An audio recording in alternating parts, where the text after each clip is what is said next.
Tuhan. Nah, aman dalam Tuhan, gitu ya. Kalau misalnya ngomongin rasa aman, pasti kebalikannya rasa tidak aman, benar ya? Rasa tidak aman. Nah, mungkin kalau misalkan yang kayak remaja-remaja gitu ya, berasa tua juga sih maksudnya SMA gitu ya, maksudnya familiar lah ya dengan kata-kata insecure gitu kan, dia udah insecure, kita insecure gitu ya. Nah, kenapa sih gitu loh, maksudnya waktu beberapa tahun lalu saya dengar tentang ini gitu ya, dan saya dengerin lagi, itu memang ternyata penting gitu ya, itu memang ternyata sesuatu yang perlu kita dengar gitu. Dan maksudnya waktu saya dengar kebenaran ini sangat memberkati saya, dan saya berharap gitu ya, malam hari ini Bapak Ibu Saudara juga terberkati dengan firman-Nya ya. Oke, nah rasa nggak aman gitu ya atau insecure itu tuh selalu menjadi tantangan bagi setiap anak Tuhan, setiap ya gereja Tuhan bahkan gitu ya. Nah, sebelum kita lanjut gitu ya, kayaknya lebih enak kalau misalkan kita tahu gitu ya, apa sih yang namanya rasa nggak aman gitu. Nah, semoga kelihatan. Nah, kalau aku bacain aja, rasa tidak aman itu adalah ketika kita merasa tidak pasti dan merasa kurang jaminan. Jadi insecurity is when we feel uncertain and lack of assurance gitu ya. Kayaknya kalau misalkan di toko HP kurang garansi gitu.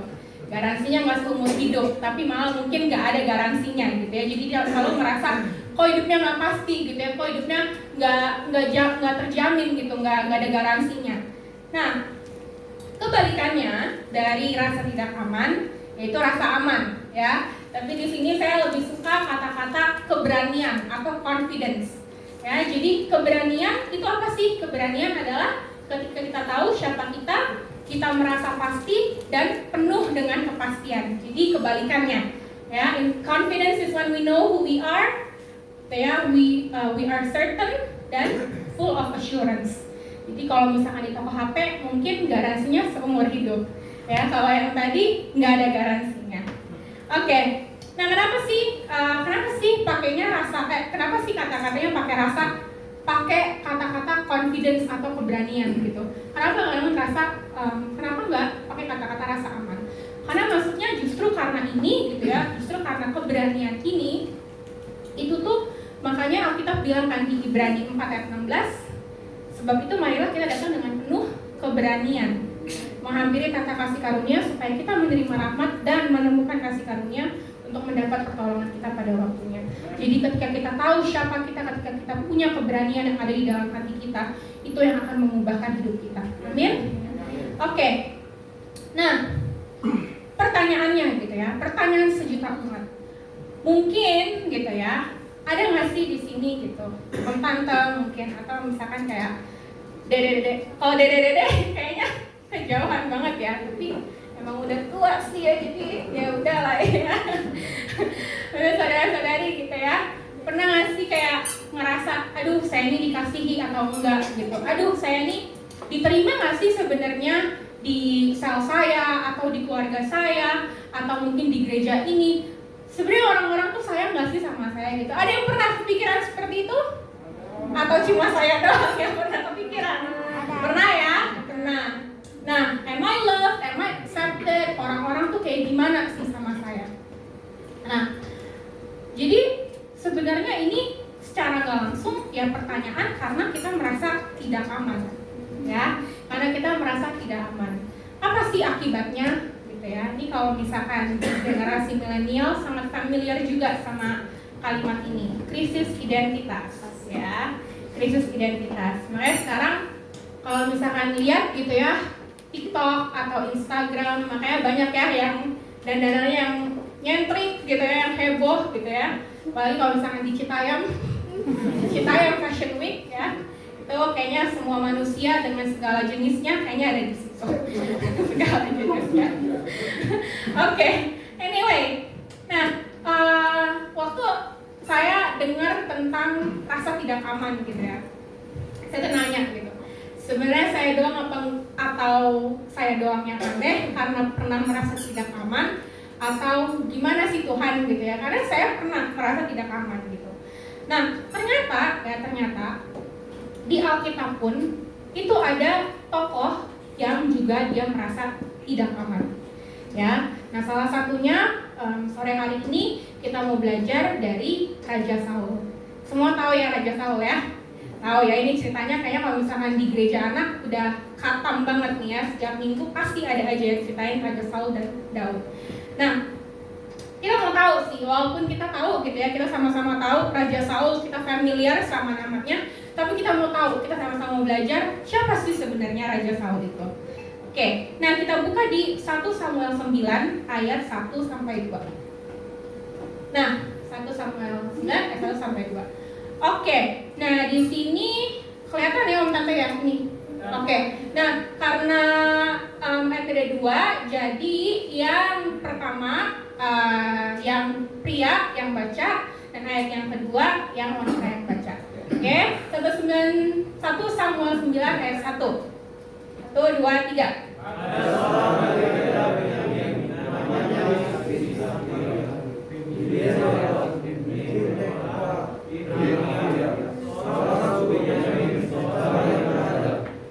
Orang ini ada anaknya laki-laki, namanya Saul, seorang muda yang elok rupanya. Tidak ada seorang pun dari antara orang Israel yang lebih elok daripadanya. Jauh ke atas dia lebih tinggi daripada setiap orang sebangsanya. Nah, ini menarik banget sih, karena di sini dibilang ya, ada seorang dari daerah Benyamin, berarti si Saul ini dari suku Benyamin ya. Kemudian namanya Kish bin Abiel. Kish ini berarti bapaknya si Saul. Oke, terus dikasih tahu silsilahnya ya. Terus dia bilang seorang suku Benyamin, seorang yang beradab. Nah, di dalam bahasa Inggrisnya itu dia bilang a man of wealth. Ya, seseorang yang punya harta. Seseorang yang mungkin kita juga bisa translatein seseorang yang punya jabatan, punya tahta gitu ya, punya posisi. Cukup terpandang lah. Mungkin kalau misalkan sekarang ya setara dengan pejabat gitu ya, atau konglomerat ya. Jadi kita tahu Saul ini sebenarnya yang pertama dia adalah seorang yang beradab. Oke. Nah, terus di ayat kedua, orang ini ada anaknya laki-laki namanya Saul. Seorang muda yang elok rupanya, tidak ada seorang pun dari antara orang Israel yang lebih elok daripadanya. Elok tuh kalau misalkan sekarang ganteng ya, ganteng, cakep ya. Apa? Handsome, handsome. Oke, baik Pak. Handsome, cenah katanya.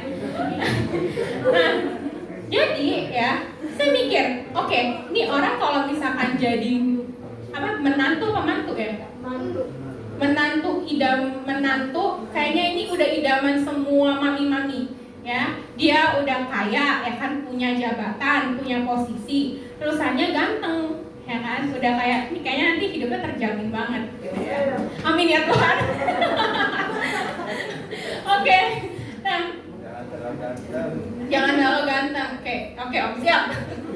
Nah, dia elok rupanya ya, jadi dengan kata lain dari semua bangsa Israel, ya udah cuma dia nih yang paling ganteng. Dengan kata lain itu sebenarnya dia loh yang paling ganteng, dia yang paling gagah gitu ya, dia yang paling perkasa gitu ya. Apa? Sultan. Nah, terima kasih Om Aju. Yang paling sultan gitu ya, yang paling sultan. Jadi kalau misalkan dibilang gitu ya, pernah dengar ya yang namanya harta tahta wanita? Nah, dia punya 2 dari 3 itu ya, dia punya harta. Dan kita tahu dia jadi raja, dia punya tahta. Jadi sebenarnya hidupnya kalau misalnya kita pikir-pikir sempurna, ya, sempurna. Oke. Nah, tapi ya kita tahu akhir hidupnya Saul itu seperti apa. Ya, kita tahu Saul itu seperti apa. Bagaimana dia waktu itu mulai timbul rasa tidak aman. Bagaimana dia merasa yaitu insecure dengan Daud gitu ya. Dan di 1 Samuel 10 ayat 21. Ini yang benar-benar menunjukkan sebenarnya sebelum dia menjadi raja pun dia sudah merasa tidak aman. Oke, kita baca bersama-sama ya. Oke, 1, 2, 3. Sesudah itu disuruhnyalah suku Benyamin tampil ke muka menurut kaum keluarganya. maka didapati kaum keluarga Merari. Akhirnya disuruhnyalah kaum keluarga Merari tampil ke muka seorang demi seorang. Maka didapati Saul bin Kish. Tetapi ketika ia mencari, dia tidak ditemukan. Jadi ini ceritanya, oh my god, tadi kayak ada yang dengar, oh my god, gitu ya. Nah, jadi ceritanya si Saul ini mau dinobatin jadi raja. Nah, walaupun sekarang gitu ya, kita nggak tahu kayak gimana sih proses penobatan raja gitu, tapi kurang lebih pasti dong kalau misalkan ada pemimpin baru, semua rakyatnya pengen tahu nih, pengen kumpul gitu ya, kumpul di satu tempat, terus udah gitu mereka nunggu-nunggu mana nih raja yang kita nanti-nantikan, mana nih raja yang dari dulu kita mau gitu. Tapi ya di sini dibilang waktu acara penobatannya Saul hilang, dia gone, ya nggak tahu kemana. Oke, hilang begitu saja. Ya. Kalau misalkan dipikir-pikir, bisa dong kita mikir kenapa dia hilang gitu loh, kan dia sudah sempurna menurut ukuran bangsa Israel gitu ya, menurut standarnya bangsa Israel. Kok bisa sih dia hilang? Ya, sebenarnya di sini ini menunjukkan Saul itu merasa gak aman. Dia takut ditinggalin oleh rakyatnya. Ya, dia takut gak punya pengikut. Dia merasa gak cukup. Dia merasa gak layak untuk menjadi seorang raja. Dia merasa bukan siapa-siapa. Jadi ini sebenarnya adalah akar dari rasa gak amannya Saul. Jauh sebelum dia menjadi raja, dia udah merasa tidak aman. Padahal kalau misalkan dia punya rasa aman, seharusnya dia boleh datang ke penobatan itu dengan keberanian, dengan gagah perkasa. Tapi sebaliknya, dia merasa gak aman, dia kabur, dia hilang, dia memilih untuk mundur. Oke. Nah, kemudian sekarang pertanyaannya kan gini. Oke, saya udah tahu apa itu rasa gak aman. Saya juga udah belajar gitu ya. Ternyata si Saul ini jauh sebelum dia diangkat dia merasa tidak aman juga gitu ya. Terus gimana sih seharusnya saya bersikap gitu? Gimana sih seharusnya? Siapa sih emang sebenarnya saya ini? Ini kalau misalkan ngomongin rasa gak aman gitu ya, itu pasti berhubungan sama yang namanya identitas. Benar ya? Berhubungan sama yang namanya identitas. Nah, lagi-lagi kayaknya kalau misalkan topik identitas ini udah sering banget lah ya dibahas gitu. Tapi waktu saya dengerin firman ini saya juga belajar sesuatu yang baru. Nah, sekarang kayaknya ini udah tahu semua sih jawabannya. Penting nggak untuk kita tahu identitas kita? Penting ya, oke, penting. Nah, kenapa sih kita harus tahu, kita harus mengerti identitas kita? Yang pertama, karena dosa mempengaruhi segalanya. Ya. Jadi kalau misalkan ngomongin segala sesuatu gitu ya, saya tuh orangnya suka mikir gitu ya. Kalau ini terjadi pasti dong ada sebabnya. Sebabnya itu apa sih? Paling awalnya tuh apa gitu. Waktu Saul merasa nggak aman, kok bisa sih dia merasa nggak aman gitu? Emang kenapa? Padahal kan dia dilahirin, dibesarkan di keluarga yang berada gitu ya, yang punya posisi, yang mungkin sepanjang hidupnya dia selalu tercukupi gitu. Nah, kita nggak bisa menyangkal gitu ya kalau misalkan memang akarnya pada akhirnya ujung-ujungnya adalah karena dosa gitu.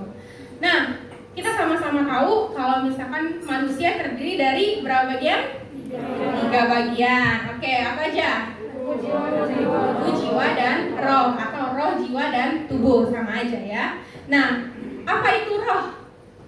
Ayo yang baru lulus DDA atau KKA, apa itu roh? Apa? Di mana Tuhan bersemayam. Oke, ini udah lupa semua DDA atau ada ragu-ragu. Oke. Roh itu adalah sebenarnya inti kehidupan kita ya, inti kehidupan manusia. Oke, karena di situ dimana kita tempat kita bersekutu dengan Allah, kita punya hati nurani. Di situ dimana tempat kita terkoneksi sebenarnya sama Allah gitu. Nah, jiwa itu apa sih? Jiwa itu ya pikiran kita, emosi kita, memori kita, cara berpikir kita, pokoknya perasaan kita gitu ya. Nah, tubuh itu apa ya? Ini tubuh jasmani kita ya, yang kelihatan gitu ya. Nah, masalah kita sama-sama tahu waktu kita ngomongin dosa gitu kan, masalah utamanya yang terjadi waktu manusia jatuh ke dalam dosa itu ada di inti kehidupan manusia itu, yaitu rohnya, ya kan? That's why waktu Adam makan buah yang Tuhan larang gitu kan, Adam mati atau enggak? Jawabannya iya dan tidak, ya. Enggak secara fisik dia tetap ada di situ, tapi iya dia mati karena rohnya mati. Hubungannya sama Tuhan tuh terdiskoneksi ya, kalau wifi disconnected gitu. Nah, kemudian yang lebih bermasalah lagi gitu ya, karena inti masalahnya itu ada di dalam manusia roh, di dalam roh kita gitu ya. Dosa itu menjadi identitas kita dan menyebar juga ke jiwa dan tubuh kita. Oke. Nah, sekarang saya mau bukain mungkin ya bukti kalau misalkan dosa itu benar-benar menjalar, transmit gitu ya, lebih mematikan, lebih menular dari COVID. Oke. Nah,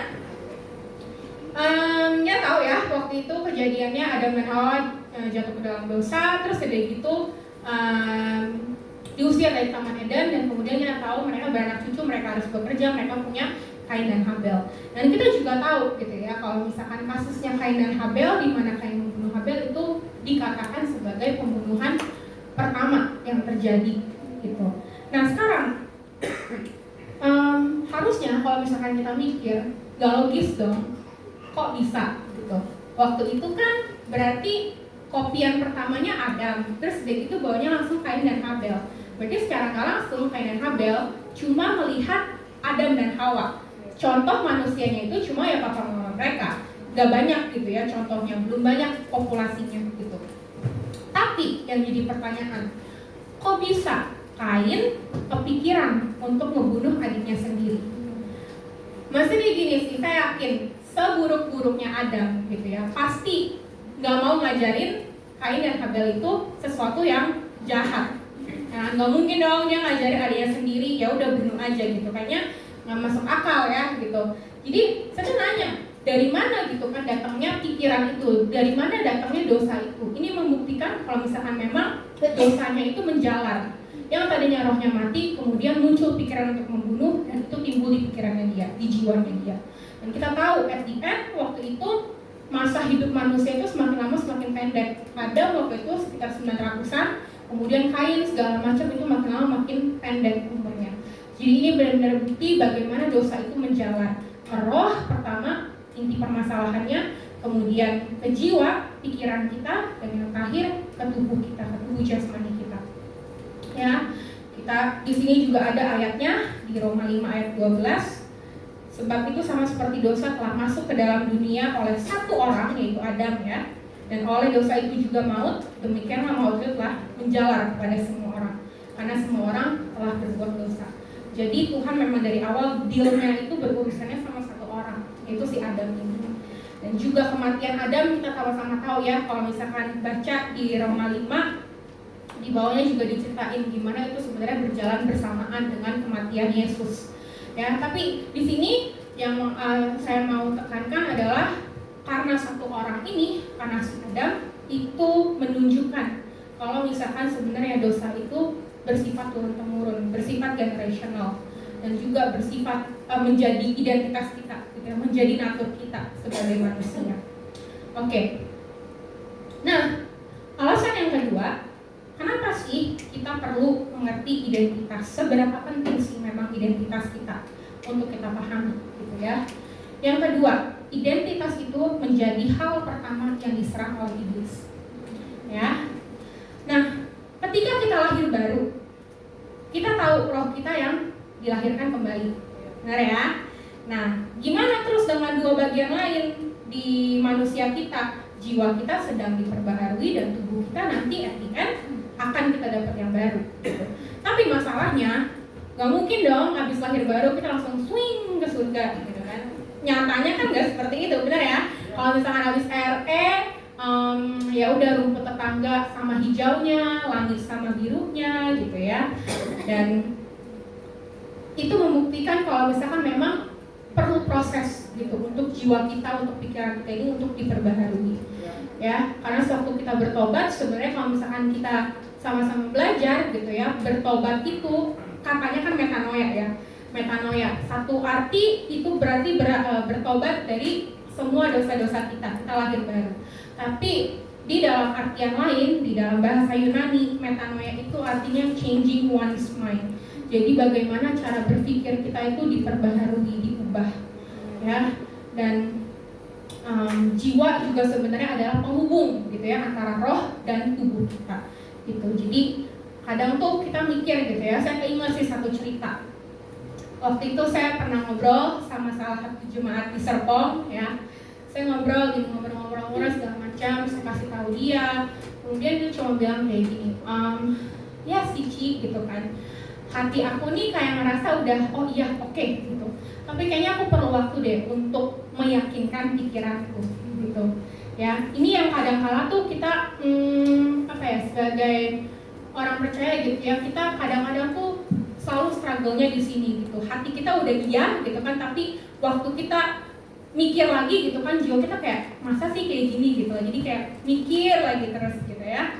Nah, anyway, tadi ya identitas menjadi hal pertama yang diserang iblis. Nah, kita balik lagi ke awal mulanya ya, di Kejadian 3 ayat 1 sampai 5. Nah, ini nanti kita akan banyak berkutik di sini gitu ya. Mungkin ini pembahasannya agak panjang karena saya percaya, maksudnya waktu kita sama-sama belajar gitu ya, waktu kita sama-sama mau untuk belajar, itu tuh kayak kebuka aja gitu sesuatu yang baru. Ya, amin. Oke. Kejadian 3 ayat 1. 1, 2, 3.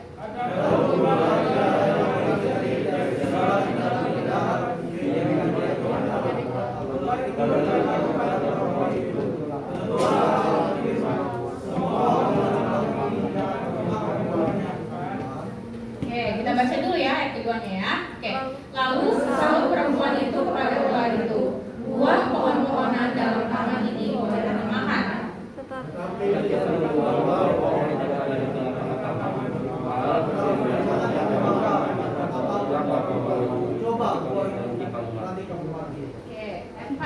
Tetapi ular itu berkata kepada perempuan itu, sekali-kali kamu tidak akan mati.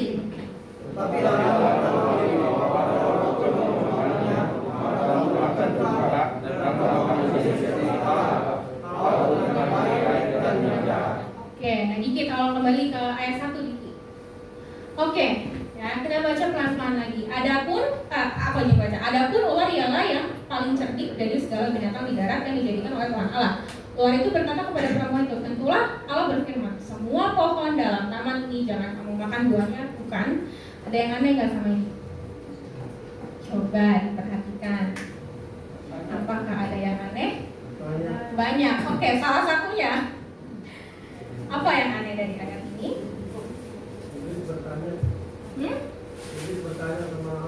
Iblis bertanya sama Hawa. Oke, terus ada lagi. Iblis lagi mancing. Mancing mania atau mancing ikan ya? Mancing mania, mantap. Oke. Ada lagi? Coba diperhatikan lagi. Tentulah Allah berfirman, semua pohon dalam taman ini jangan kamu makan buahnya, bukan? Benar apa enggak semua pohon gak boleh dimakan? Semuanya atau enggak? Apa? Siapa bilang semua pohon semua pohon jangan dimakan? Siapa yang bilang ayat yang dikatakan Iblis salah? Salah, ya, salah. Yang benar? Satu doang yang gak boleh, ya. Maksudnya Iblis itu nggak bisa tahu pikiran kita, tapi dia bisa menaruh pikiran atas pikiran kita, ya. Jadi di sini Iblis sebenarnya dia nggak tahu. Yang dia tahu, dia coba-coba korek-korek informasi. Dia bilang semuanya kan nggak boleh dimakan, nggak boleh diraba sama kata Tuhan kayak gitu. Padahal Hawa tahu, ya, di ayat kedua.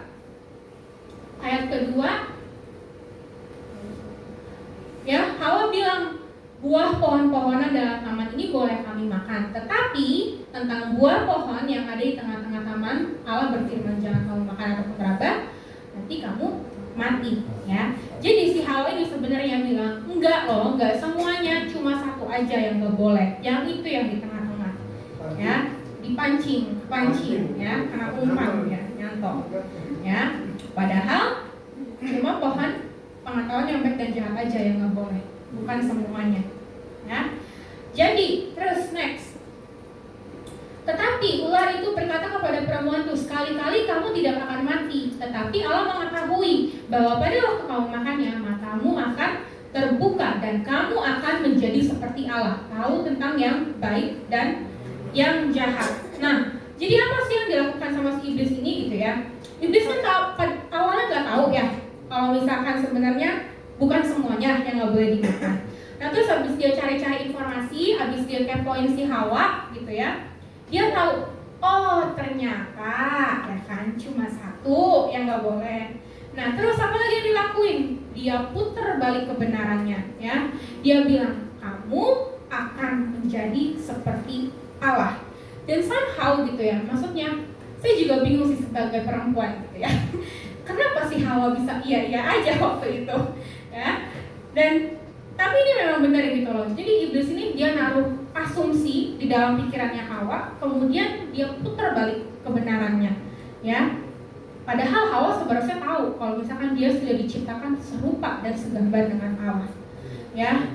Padahal ya, kalau misalnya kita lihat lagi di ayat sebelumnya, ciptaan lain itu diciptakan ya udah dengan Allah berfirman aja. Tapi ketika manusia diciptakan, Tuhan itu turun tangan langsung. Dari mana taunya? Dia bentuk turun tangan langsung, kemudian dia hembuskan nafas kehidupan. Dia kasih rohnya, ya, dia kasih roh. Berarti dengan kata lain, manusia ini sebenarnya spesial, gitu ya. Tuhan tuh turun tangan langsung dalam menciptakan kita, gitu. Ya, kemudian kita tahu ya, kita sama-sama tahu apa yang terjadi, gitu ya. Si Hawa makan, kemudian salah-salahan dan terjadilah, gitu ya. Semua manusia menjadi berdosa karena Adam dan Hawa. Oke. Nah, karena saya tuh selalu suka gitu ya kalau misalnya lagi baca Alkitab, kalau misalkan baca Perjanjian Lama dan Perjanjian Baru, ya memang benar gitu loh, apa yang Alkitab katakan Perjanjian Lama itu bayangan akan apa yang terjadi di Perjanjian Baru. Jadi saya suka banget bagaimana, ini benar-benar buat saya terkagum gitu, saya sangat amazed bagaimana Tuhan itu konsisten gitu. Waktu awal Tuhan cuma berperkara sama satu orang, yaitu Adam gitu ya, tapi kita tahu Adamnya gagal. Dan di Perjanjian Baru Tuhan juga berperkara lagi sama Yesus satu orang ini, dan kita tahu Yesus berhasil gitu.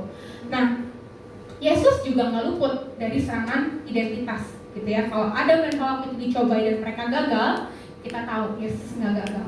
Tapi kita mau tahu di Matius 4 ayat 1 sampai 4. Oke, Matius 4 ayat 1 sampai 4. Maka Yesus dibawa oleh Roh ke padang gurun untuk dicobai iblis. Setelah berpuasa 40 hari dan 40 malam, akhirnya laparlah Yesus. Lalu datanglah si pencoba itu dan berkata kepadanya, "Jika engkau anak Allah, perintahkanlah supaya batu-batu ini menjadi roti." Tetapi Yesus menjawab, "Ada tertulis, manusia hidup bukan dari roti saja, tetapi dari setiap firman yang keluar dari mulut Allah." Ya, jadi ini membuktikan. Ini kan kalau misalkan sebelumnya kita sama-sama tahu sebenarnya Yesus ini baru aja dibaptis gitu ya. Dan apa yang terjadi? Again, lagi-lagi gitu ya. Hal pertama yang diserang iblis dan dicobai adalah identitasnya. Oke. Jika engkau anak Allah. Familiar ya? Familiar sama tadi yang di kitab Kejadian. Sama-sama. Kalau lu anak Tuhan gitu ya. Emang udah ngelakuin apa? Buktiin dong kalau misalkan lu tuh anak Tuhan. Ya kan? Buktiin dong kalau misalkan emang layak gitu untuk disebut anak Tuhan. Dan kadang memang iya gitu loh, kadang-kadang kita berpikir gitu ya, saya belum layak gitu loh, saya belum cukup ini, saya kurang layak gitu ya. Dan sebenarnya tahu nggak sih kalau misalkan Yesus itu anak Tuhan, si iblis ini tahu dong, harusnya kan dia tahu kalau misalkan Yesus memang anak Tuhan gitu ya, anak Allah. Nah kemudian di kalimat jika engkau anak Allah, kita mau telaah lagi gitu ya. Tadi ayat 3 bilang ya, lalu datanglah si pencoba itu dan berkata kepadanya, jika engkau anak Allah. Nah saya mau nanya sekali lagi, apakah ada yang aneh di dalam ayat ini? Coba, apakah ada yang aneh? Apa tuh? Gimana? Ya kenceng dong, nggak kedengeran. jawab aja. Hah? Jangan dibocorin dong, bukan ujian, kasih contekan gimana sih Pak Eko? Gimana coba?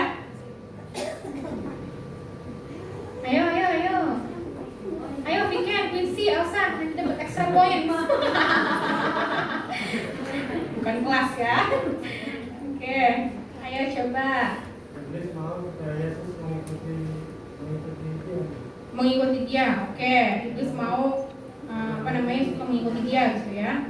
Oke, nih ya. Jadi kita tahu, ini ceritanya kan sebelum Yesus dicobain, Yesus itu dibaptis ya.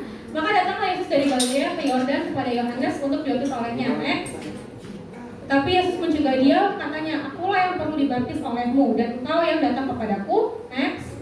Lalu Yesus menjawab, katanya kepadanya, biarlah hal itu terjadi dengan cara demikian, sepatutnya kita menggenapkan seluruh kehendak Allah, dan Yohanes pun menurutinya. Next. Sesudah dibaptis, Yesus segera keluar dari air, dan pada waktu itu juga langit terbuka dan ia melihat Roh Allah seperti burung merpati turun ke atasnya. Next. Lalu terdengarlah suara dari surga yang mengatakan, inilah anakku yang kukasihi, kepadanya lah aku berkenan. Ini Tuhan ya, Bapak sendiri yang bilang. Oke, sekarang balik lagi Riki ke tadi yang ke Matius itu, ke Matius 4 yang PowerPoint. Nah, si iblis bilang, jika engkau anak Allah, apakah ada yang aneh? Nah, coba. Tadi bilang waktu sebelumnya waktu Yesus dibaptis, Tuhan bilangnya, inilah anakku yang kepadanya aku berkenan ya. Terus sekarang iblis bilang apa? Apakah ada yang aneh? Apa deh?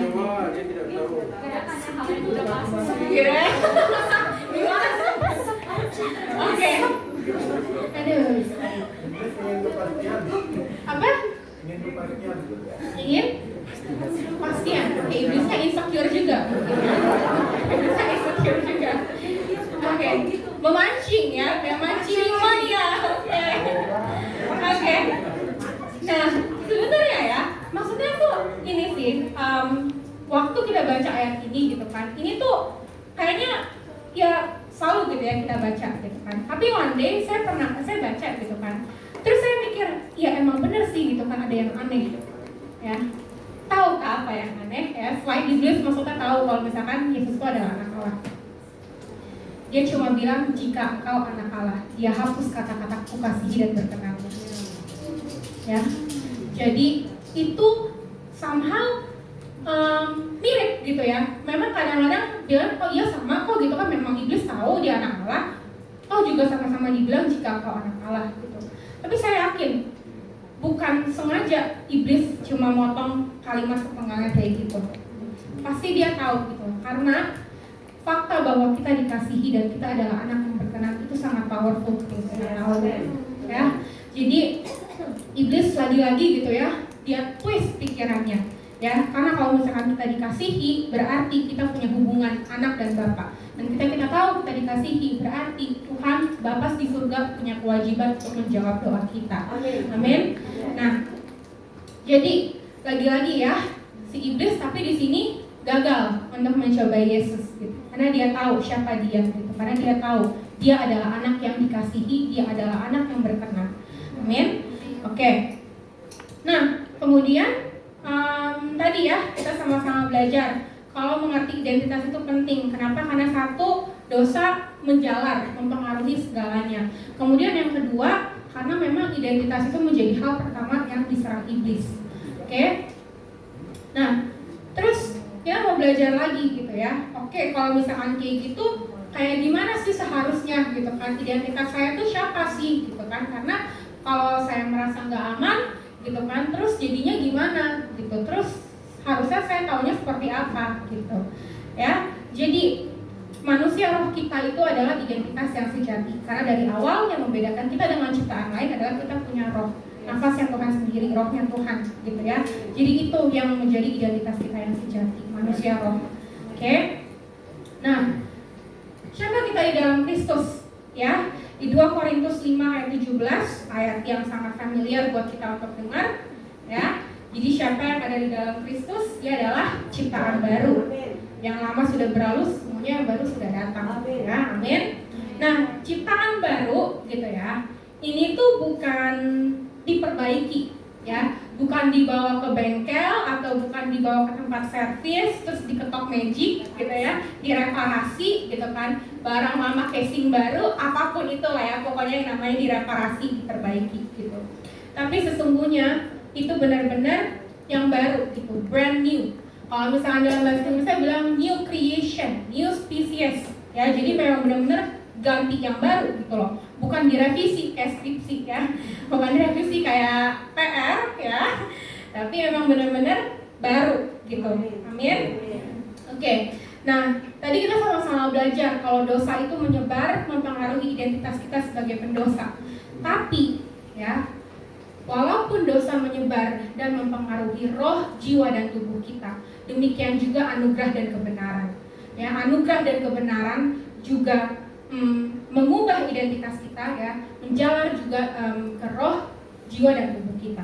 Gitu. Jadi di tadi ya di Roma 5 sebelumnya itu dijelaskan kan bagaimana sebenarnya apa yang Adam lakukan, kematiannya Adam itu dijelaskan paralel juga dengan kematiannya Yesus. Kalau misalkan dulu di perjanjian lama, di kejadian kematian Adam ya kita sama-sama tahu gitu loh, itu endingnya gak enak, dimana semua manusia menjadi berdosa. Tapi karena Tuhan kita adalah Tuhan yang baik ya, jadi Tuhan juga berperkara dengan satu manusia lagi, yaitu Yesus, dimana melalui kematiannya kita yang tadinya menjadi pendosa, kita bukan lagi menjadi pendosa, tapi kita menjadi orang benar. Amin. Oke. Nah, jadi identitas kita adalah apa yang Tuhan katakan dan pikirkan tentang kita, bukan kata orang lain, bukan kata orang lain gitu ya pokoknya. Dan nilai kita, value kita, nilai hidup kita itu adalah apa yang Yesus lakukan di atas kayu salib. Ya, karena kadang tuh ini menjadi menjadi salah satu juga gitu loh yang kita kadang-kadang tuh berkutip gitu ya, struggle di situ gitu ya. Kalau misalnya saya udah lahir baru terus udah gitu saya berbuat dosa lagi atau jatuh dalam kelemahan saya gimana gitu. Apakah saya tetap layak?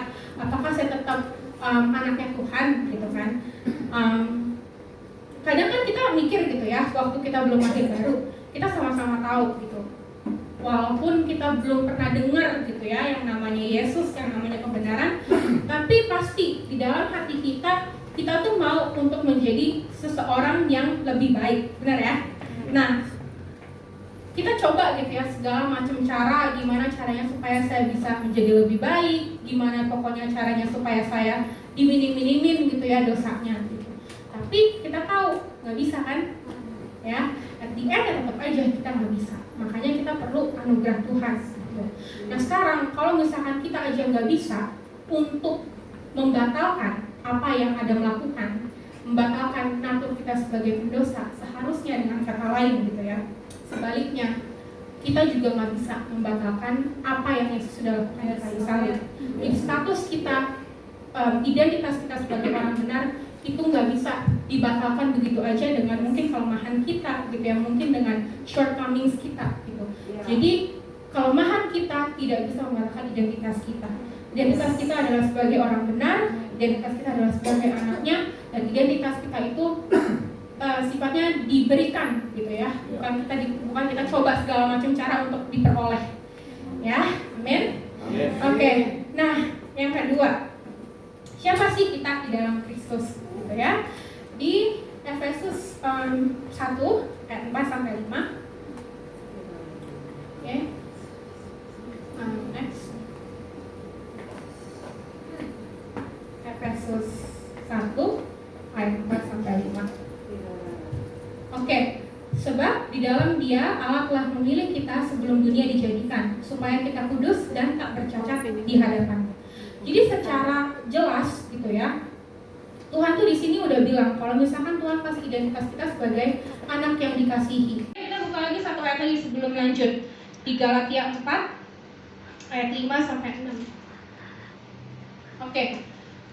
Ia diutus untuk menebus mereka yang takluk kepada hukum Taurat, supaya kita diterima menjadi anak. Dan karena kamu adalah anak, maka Allah telah menyuruh roh anaknya ke dalam hati kita yang berseru, ya Abba, ya Bapa. Ya, jadi Yesus gitu ya, diutus untuk menebus kita. Ya, yang takluk kepada hukum Taurat supaya kita diterima menjadi anak. Jadi memang desainnya Tuhan, selain Tuhan kasih kita sebagai ciptaan yang baru, desainnya Tuhan, karena dari awal desainnya Tuhan itu adalah bagaimana manusia itu punya hubungan sama Tuhan. Ya, dari awal, dari Adam dan Hawa diciptakan, apa yang Tuhan desain, apa yang Tuhan inginkan adalah sebuah hubungan. Karena pada dasarnya kita didesain bukan untuk bekerja untuk Dia, tapi untuk memiliki hubungan dengan Dia. We are designed not to work for Him, bukan untuk bekerja, but to be with Him. Tapi untuk bersama-sama dengan Dia, untuk memiliki hubungan dengan Dia. Ya, jadi posisi kita di hadapan Tuhan adalah sebagai anak, ya, sebagai orang benar dan sebagai seorang yang sudah dikuduskan. Oke.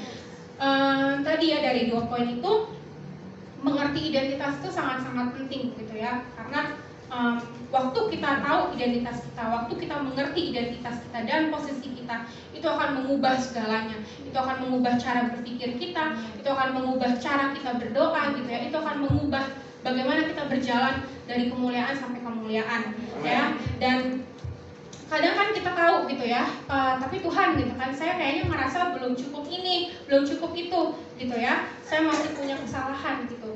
Justru ya, waktu kita tahu identitas kita sebagai anak, justru kita tahu, oh kita selalu bisa kembali ke Bapa di surga karena memang kita anaknya. We can always run to Him gitu ya, karena kita adalah anaknya. Dan Tuhan dan Alkitab berkata, we will reign in life. Kita akan berkuasa atas hidup kita. Ya. Dan sebelum saya tahu gitu ya tentang kebenaran ini, satu, kalau misalkan berdoa gitu ya, ini saya mengakui kesalahan saya waktu berdoa gitu ya, tiap pagi selalu minta ampun gitu sama Tuhan. Tuhan maafin kemarin buat ini, kemarin buat itu. Tuhan maafin kemarin di kelas nyontek. Tuhan maafin kemarin di kelas gini gitu ya. Pokoknya tiap hari minta ampun terus gitu ya sama Tuhan. Nah, sebenarnya waktu itu saya nggak tahu kalau misalnya itu salah. Jadi mikiran tuh karena kita udah berbuat salah gitu kan, oh ya udah, terus apa sih yang bisa saya lakuin supaya Tuhan tuh maafin saya, atau supaya saya bisa lebih layak gitu ya, atau supaya saya bisa lebih menyenangkan Tuhan gitu ya. Dan ini masih another contoh lain gitu ya, cerita lain, saya mau sharing aja. Dulu tuh saya pernah kayak negosiasi sama Tuhan gitu. Tuhan, kalau misalkan Tuhan jawab doa saya akan melakukan ini gitu. Saya akan lebih rajin baca Alkitab, saya akan lebih rajin ke gereja, saya akan lebih rajin pelayanan. Pokoknya saya akan ke gereja terus. Kalau misalkan perlu ada 7 hari, ya setengahnya lah ya Tuhan, karena saya waktu itu masih sekolah gitu kan. Nah, jadinya itu jatuhnya negosiasi gitu ya. Ya udah, kalau misalkan Tuhan buat ini, saya ngelakuin ini gitu. Padahal sebenarnya itu salah. Ya, itu salah. Kenapa ya? Karena kok jatuhnya kayak kita melakukan lagi hal yang untuk menyenangkan Tuhan. Kok jatuhnya jadinya kayak hukum Taurat lagi gitu ya. Padahal anugerah itu justru karena kita nggak bisa menyenangkan Tuhan, karena kita nggak bisa melakukan hukum Taurat gitu ya. That's why anugerah itu Tuhan kasih. That's why anugerah itu datang melalui Yesus. Amin. Oke, jadi gimana caranya gitu kan, kalau misalkan saya salah, pernah berdoa kayak gitu, minta ampun gitu kan tiap hari. Ya, kita harus bisa gitu ya, karena tadi memang jiwa kita ini sedang diperbarui, kita perlu berubah cara berpikirnya setiap hari gitu. Dan kadang gitu ya, waktu kita berdoa, kita confess, kita mengucapkan, memperkatakan, karena kadang tuh kita udah tahu gitu loh, kalau misalkan kita udah dapat janjinya Tuhan ya. Tapi kadang-kadang gimana kalau misalkan saya masih belum ngeh gitu, siapa sih sebenarnya saya ini dalam Tuhan gitu. Kita confess itu setiap hari sampai itu menjadi bagian dari kita. Bagaimana kita adalah kita berdoa dengan cara berpikir kalau saya adalah anaknya, saya sudah dibenarkan, saya berhak untuk setiap janji Tuhan, dan saya berhak untuk punya akses, saya punya akses untuk mendikte apa yang harusnya terjadi dalam hidup saya. Karena Tuhan sendiri yang bilang, we will reign in life. Kita punya hak untuk, kita punya akses untuk mendikte apa yang seharusnya terjadi di dalam hidup kita. Ya, amin. Nah, balik lagi gitu ya, kalau misalkan ngomongin tentang contoh, ya kayaknya memang contoh yang paling sempurna dan yang paling kita ikutin adalah Yesus sendiri. Bagaimana dia yang tadi yang dicobai itu dia mengerti status dan posisinya di hadapan Tuhan. Anyway, nggak usah dibuka ayatnya, tapi pasti Bapak Ibu semua, Tante pernah baca bagaimana kisahnya Yesus waktu dia dibaptis, kemudian dicobai, kemudian yang lanjutannya gitu ya. Nah, dia tahu ya, kitab Injil itu kan ada Matius, Markus, Lukas, Yohanes, dan isinya empat-empatnya itu kurang lebih sama gitu ya. Bagaimana Yesus melakukan mujizat, bagaimana Yesus melayani, melakukan pelayanan gitu. Tapi yang saya menarik itu saya belajar banyak sekali dari kitab Lukas. Ya, jadi kitab Lukas ini itu ditulis oleh seorang dokter namanya Dokter Lukas. Ya, kalau misalkan kita bayangin dokter, ya pasti dong dia seorang yang berpendidikan, gitu ya, dia pintar. Nah, soalnya di RTA ya kayaknya. Oke, pintar gitu ya. Jadi tahulah seharusnya punya apa ya, punya kerangka berpikirnya itu lebih rapi gitu ya dari orang-orang yang mungkin bukan dokter ya. Dan di sini benar-benar dia tulis kejadiannya itu berdasarkan kronologis yang sebenarnya. Ya, di Lukas 3 ayat 21 sampai 22. Mungkin boleh di show cepet aja. Nggak usah dibacain nanti kita. Di Lukas 3 ayat 21 sampai 22 ini sebenarnya menceritakan bahwa kejadian Yesus dibaptis ya. Tadi Yesus dibaptis, terus dari itu terbuka langit, dia dikasih identitas sama Tuhan ya. Kalau anakku yang kukasihi, kepada mula aku berkenan. Oke, kemudian di Lukas 4 setelah itu, Lukas 4 ayat 1 sampai 3 gitu ya, itu bagaimana menceritakan bagaimana Yesus dicobai ya. Yesus yang udah dibaptis penuh dengan Roh Kudus gitu ya, kembali dari Sungai Yordan, kemudian dibawa oleh Roh Kudus ke padang gurun. Dan kita tahu tadi Yesus dicobai identitasnya. Tadi kita sama-sama belajar bagaimana lagi-lagi iblis menyerang identitas kita ya sebagai anak Allah. Oke? Dan kemudian di Lukas 4 ayat 14, Lukas 4 ayat 14 ya. Kemudian ini ayat 15 mungkin boleh. Ya, ini sebenarnya menunjukin kalau misalkan dari padang gurun itu waktu dia habis dicobain ya, Yesus itu baru memulai pelayanannya. Dia baru mulai mengajar ya di rumah-rumah ibadat dan semua orang memuji dia. Nah, sebenarnya saya yakin banget nggak kebetulan gitu loh si Dokter Lukas ini menulis susunannya seperti ini ya. Tapi dia mau nunjukin ya itu sebuah konfirmasi kalau misalkan memang bahkan ya sebelum Yesus berkuasa, sebelum Yesus melakukan pelayanan atau quote and quote yang kita lihat sebagai sesuatu yang menyenangkan Tuhan gitu ya, Allah sudah berkenan. Tuhan sudah bilang, "Kaulah anakku yang kukasihi, kepadamu lah aku berkenan." Tuhan sudah berkenan kepada kita. Bahkan jauh sebelum kita mungkin berbuat A, B, C, D, E sampai Z untuk Tuhan gitu. Karena kadang-kadang kita mikir, oh kayaknya hari ini saya harus melakukan ini supaya Tuhan jawab doa saya, supaya Tuhan lebih sayang sama saya, supaya Tuhan lebih berkenan kepada saya. Padahal Tuhan sudah berkenan dan Tuhan sudah mengasihi kita. Amin. Oke. Nah, jadi sekarang gitu ya, kalau misalkan kita saat tadi sama-sama belajar gimana rasa aman itu sebenarnya akar dari yang namanya krisis identitas. Dan ketika identitas kita dicobai, ketika kita nggak tahu siapa kita di dalam Tuhan, itu akan menjadi masalah. Kayak tadi Saul ya, dia waktu dinobatin hilang gitu aja, padahal dia sudah dinyatakan sebagai raja gitu ya, sudah mau diangkat sebagai raja gitu.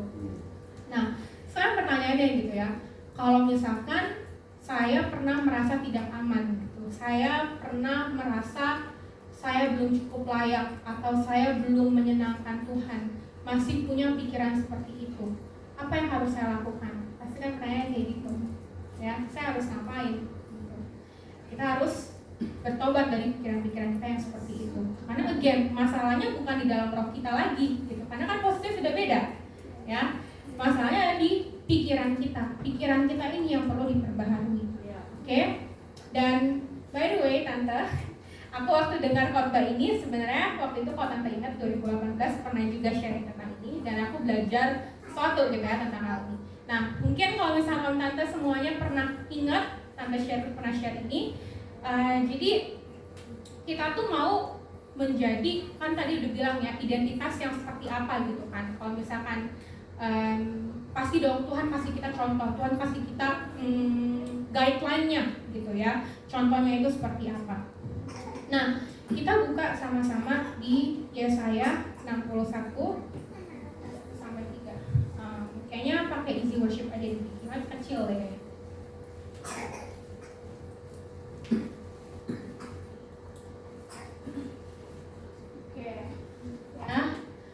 Oke, Yesaya 61 ayat 1. Kita mau baca bareng-bareng ya. 1, 2, 3. Roh Tuhan Allah padaku, oleh karena Tuhan telah mengurapi aku. Ia telah mengutus aku untuk menyampaikan kabar baik kepada orang-orang sengsara dan merawat orang-orang yang lemah hati, untuk memberitakan pembebasan kepada orang-orang tawanan dan kepada orang-orang yang terkurung pelepasan dari penjara. Next. Untuk memberitakan tahun rahmat Tuhan dan hari pembalasan Allah kita, untuk menghibur semua orang berkabung, untuk mengaruniakan kepada mereka perhiasan kepala ganti abu, minyak untuk pesta ganti kain tabung, nyanyian pujian-pujian dari semangat yang pudar, supaya orang menyebutkan mereka kokoh dan ganti kebenaran, tanaman Tuhan untuk memperlihatkan keagungannya. Amin. Jadi ini janji Tuhan untuk setiap kita, karena kita tahu siapa kita sekarang di dalam Tuhan. Seharusnya iblis tidak lagi bisa menaruh pikiran atau memutarbalikkan kebenaran yang udah kita tahu ya. Iblis nggak bisa lagi men-twist pikiran kita ya. Di sini janji Tuhan kita akan menjadi pohon tarbantin kebenaran. Pohon tarbantin itu apa sih? Itu tuh pohon ek ya, pohon ek. Boleh di. Nah ini dia, oak of righteousness. Ini kalau misalkan di buku DDA kayaknya pernah lihat ya gambarnya, jadi jadi covernya buku DDA gitu. Nah, jadi beberapa fakta gitu ya tentang pohon ek. Pohon ek itu punya masa hidup yang cukup panjang ya, rata-rata itu 150 sampai 200 tahun. Bahkan ada yang juga sampai 1500 tahun. Jadi memang dia panjang umur ya. Ini rata-rata aja itu 150 sampai 200 gitu. Nah, kemudian kalau misalkan di Eropa gitu ya, pohon ek ini tuh kayunya sangat amat mahal dan sangat amat dipakai gitu ya untuk perabotan rumah tangga. Kenapa? Karena ternyata dia itu kayu itu most durable, hard, and fungal resistant material. Maksudnya apa sih? Kuat, kokoh, terus gak bisa fungal itu jamur atau rayap gitu ya. Jadi memang benar-benar kuat gitu. Oke? Dan pasti kalau misalkan Tuhan kasih kita contoh, kasih kita janji kalau misalkan kita akan menjadi tanaman Tuhan, menjadi pohon tarbantin kebenaran, menjadi oak of righteousness, berarti Tuhan mau kita panjang umur, Tuhan mau kita kuat karena kita tahu siapa kita di dalam Tuhan. Tuhan mau kita semakin kuat, semakin kokoh di dalam Dia, ya. Jadi kalau misalkan dilihat juga, ini kan dia punya akar, gitu ya, itu kan melebar, gitu ya, terus kayak gitu ke dalam juga, gitu. Jadi sebenarnya tadi saya coba-coba googling yang merepresentasikan yang real, gitu ya, karena ini kan sebenarnya cuma gambar doang. Nah cuma ternyata tuh kalau misalkan di Google nggak ada, gitu, yang sampai bawah tanah, gitu. Jadi nanti mungkin Tante boleh lihat-lihat gitu ya di Google, pohon ek itu selain gede di akarnya gitu ya, melebar di akarnya, tapi juga sebenarnya ranting-rantingnya itu juga gede-gede, juga besar-besar gitu.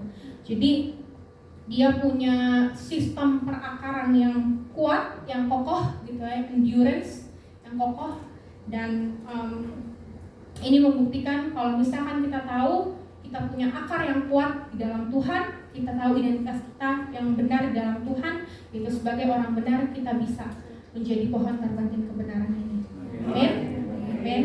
Oke, itu aja mungkin yang mau aku sharing.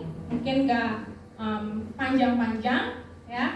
Tapi ya saya sangat berharap gitu ya, ini boleh memberkati Bapak Ibu semua, karena firman ini waktu saya dengar ini sangat amat membukakan mata saya, dan ini benar-benar mengubahkan bagaimana saya cara berpikir, bagaimana cara saya berdoa, dan ini benar-benar menjadi sebuah tema atau pewahyuan yang benar-benar mengubahkan hidup saya. Amin. Oke, amin. Oke, terima kasih.